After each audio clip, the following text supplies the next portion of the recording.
Fraturas de punho estão entre as fraturas mais comuns em crianças e adolescentes. Se você está vendo esse vídeo, possivelmente você conhece alguém ou você tem uma criança que teve esse tipo de lesão. Então a gente vai tentar falar algumas diquinhas muito importantes. Você não pode deixar de ver esse vídeo se você conhece alguém nessa situação, tá bom? Se liga aí.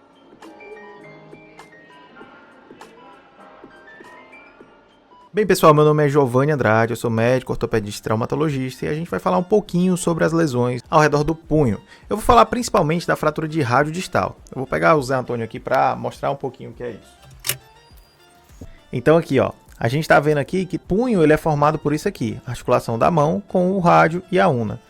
E o rádio é esse ossinho aqui, é o que é mais comumente lesionado e fraturado, né? Aqui também tem o escafoide, que às vezes sofre lesões, e tem a una que geralmente fratura junto com o rádio. Então eu vou falar principalmente da fratura de rádio distal, que é essa região aqui, mais distante da raiz do membro, tá bom? Como a gente sabe, as crianças são muito ativas, são curiosas, elas estão descobrindo o mundo ali, né? Elas também estão desenvolvendo a sua coordenação motora. E nessa descoberta, nessa correria, é quando vem as lesões. A primeira coisa é que você que é pai, mãe, cuidador, não se sinta culpado. Isso pode acontecer com qualquer criança. Ah, porque ele é muito danado. Óbvio que uma criança mais ativa vai acabar tendo um pouco mais de risco. Mas é também a criança mais ativa, que tem uma coordenação motora boa, que tem bom desempenho nos esportes. Então a gente não deve brigar. Eu vejo muito essa postura de pais que chega. Tá vendo? Você não se aquieta, tendo fratura. A criança precisa de apoio naquela hora. Ela tá se sentindo insegura, tá com uma dor, tá entendendo nada que tá acontecendo. Então você tem que dar esse suporte. O primeiro aspecto que eu vou falar é sobre o mecanismo. Essa fratura é geralmente causada em lesões em esporte, playground, né, parquinhos. Na escola, você tá ali tranquila ou tranquilo, e aí recebe uma ligação da diretora, da coordenadora. Ah, o Joãozinho tá com uma dor aqui, um pequeno incidente, e a gente precisa que você venha aqui. E aí você vai, leva lá no ortopedista e aí detecta a fratura. Então, geralmente a criança cai com a mão espalmada, que a gente chama. Então é queda com a mão espalmada, e aí vai descarregar muito da energia nessa região e vai fraturar o ossinho. Na anatomia do osso da criança, a gente pode ver que tem a fise, né, que é essa região onde o osso cresce. Então a gente tem uma particularidade nesse tipo de lesão. Geralmente a gente pode ter uma lesão fisária do rádio distal, que é o quê? Essa região onde o osso cresce, né? O que é a fise? É a região onde tem células para o crescimento do osso da criança. Logo o adulto não tem fise. Então, quando eu tenho um estresse, geralmente a energia vai se dissipar ali, naquela regiãozinha ali, e aí pode desviar a fise, né? Então essa é uma particularidade anatômica da criança. Sem contar que os ligamentos nas crianças são proporcionalmente um pouquinho mais robustos. Também o periósteo, uma capinha que cobre ali o osso, tá certo? Então é muito mais fácil estressar essa região da fise. Obviamente que não é só a fise que lesa, essa região que a gente chama de metáfise do osso também pode ser lesada, porque é um osso mais poroso. Pode ser em qualquer um desses locais aí. E aí o que vai ter de sintoma, né? A criança geralmente vai ter uma dor, uma restrição da amplitude de movimento e vai ter o edema, um inchaço localizado ali naquela região.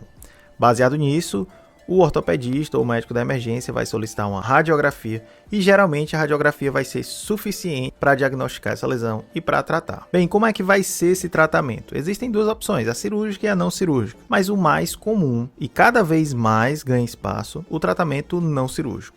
Ou seja, geralmente uma imobilização, um gesso. Fica a curiosidade aí que tem uma fraturinha que a gente chama de fratura em toros, que ela amassa um pouquinho o osso ali. Ela pode precisar de uma imobilização, mas geralmente nem precisa de radiografias de repetição. Isso é a recomendação da Academia Americana de Pediatria. O tratamento vai envolver uma imobilização gessada. Se estiver muito inchado, geralmente coloca uma talinha de gesso e depois se troca por um gesso fechado.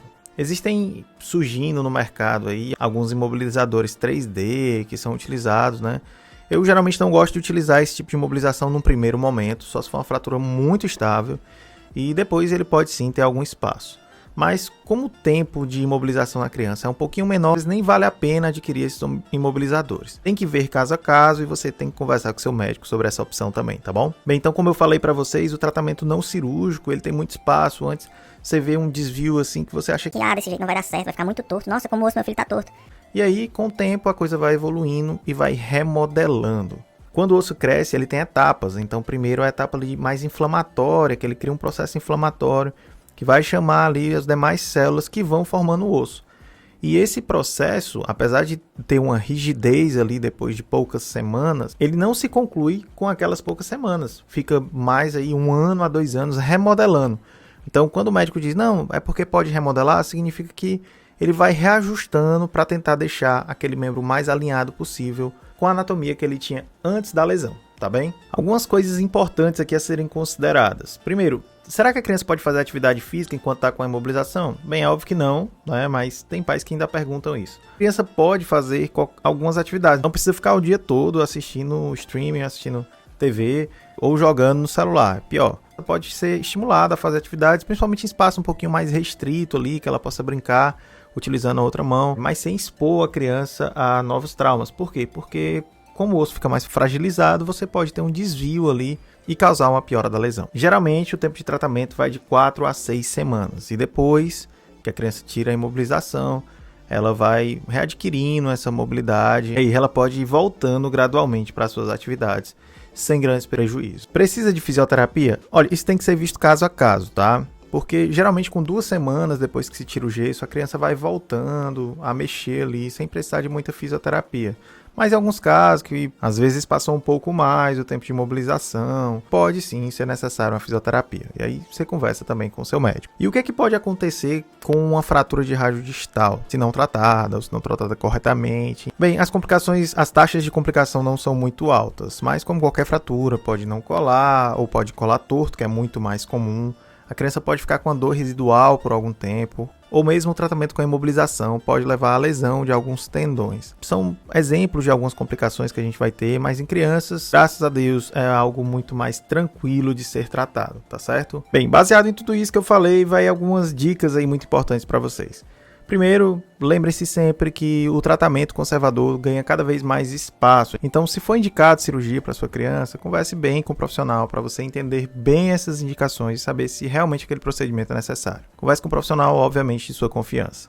2. Existem novas opções de imobilizações e até imobilização 3D, enfim. Imobilizações mais confortáveis, como gesso sintético, né, com fibra de vidro. E deve ser algo que você também vai conversar com seu médico, que vai trazer um conforto maior para a criança durante o tratamento. A terceira dica é cuide bem do gesso e mantenha a criança afastada de atividades esportivas durante o período que o médico recomendar, porque isso vai ser muito importante para o tratamento. E por último, mas não menos importante, com muito cuidado com o gesso, tá? Vejam todas as orientações que são dadas à pessoa que utilizam gesso. Não introduzir objetos para coçar, ficar muito atento a dores maiores, dores mais intensas, que não passam com a medicação que foi prescrita, dormência.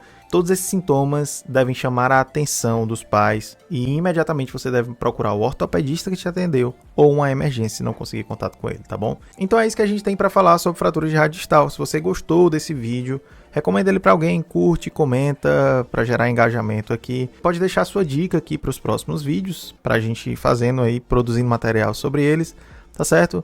E deixa seu like aí pra gente, tá bom? Valeu!